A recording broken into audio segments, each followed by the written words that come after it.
भाई और बहनों, कास्ट सेंसस हिंदुस्तान का एक्सरे है। इस कमरे में ओबीसी कितने हैं? हाथ उठा के दिखा दीजिए, देखिए मजा। नहीं, वो कैमरा मैन है भैया। तुम पिछड़े हो कि क्या? नाम क्या तुम्हारा? नहीं, नाम बताओ इनका, क्या है नाम बताओ।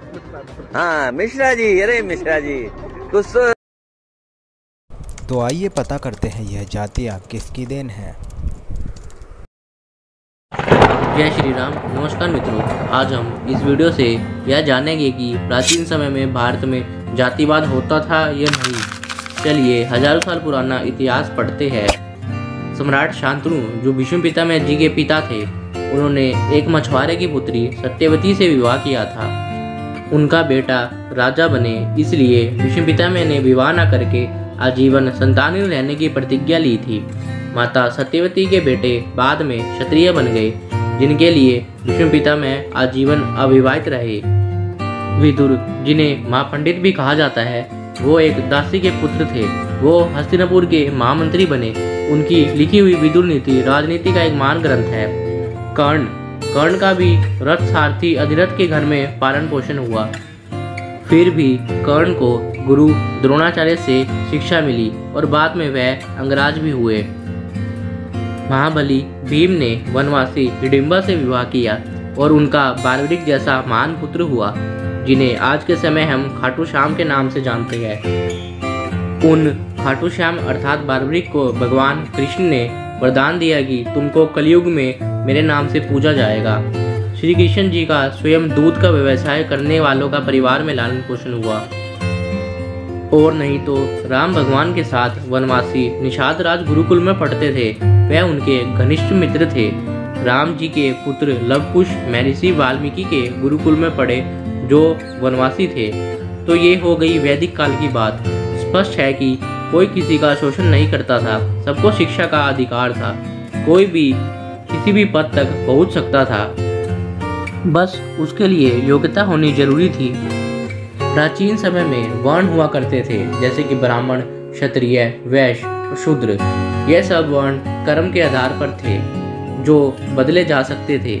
प्राचीन भारत की बात करें तो भारत के सबसे बड़े जनपद मगध पर जिस नंदवंश का राज रहा, वो जाति से नाई थे। नंदवंश की शुरुआत महापद्मनंद ने की थी, जो कि राजा नाई थे। बाद में वो राजा बन गए, फिर उनके बेटे भी राजा बन गए। बाद में सभी क्षत्रिय कहलाए। उसके बाद मौर्य वंश का पूरे देश पर राज हुआ, जिसकी शुरुआत चंद्रगुप्त मौर्य से हुई, जो कि एक मोर पालने वाले परिवार से थे। चाणक्य जी ने, जो एक ब्राह्मण थे, उन्होंने चंद्रगुप्त मौर्य को पूरे देश का सम्राट बनवा दिया।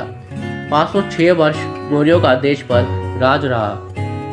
फिर उसके बाद गुप्त वंश का राज हुआ, जो कि घोड़ों का अस्तबल चलाते थे और घोड़ों का व्यापार करते थे। 140 वर्ष इनका पूरे देश पर राज रहा।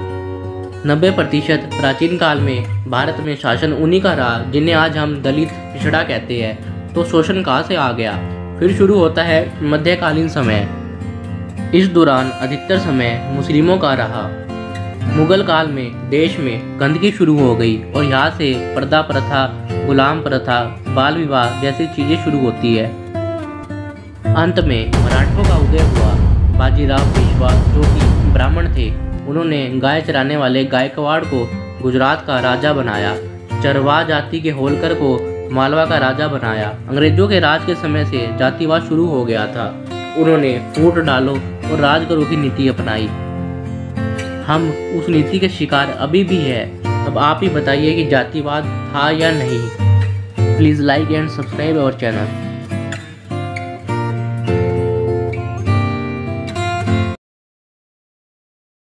भाई और बहनों, कास्ट सेंसस हिंदुस्तान का एक्सरे है। इस कमरे में ओबीसी कितने हैं? हाथ उठा के दिखा दीजिए, देखिए मजा।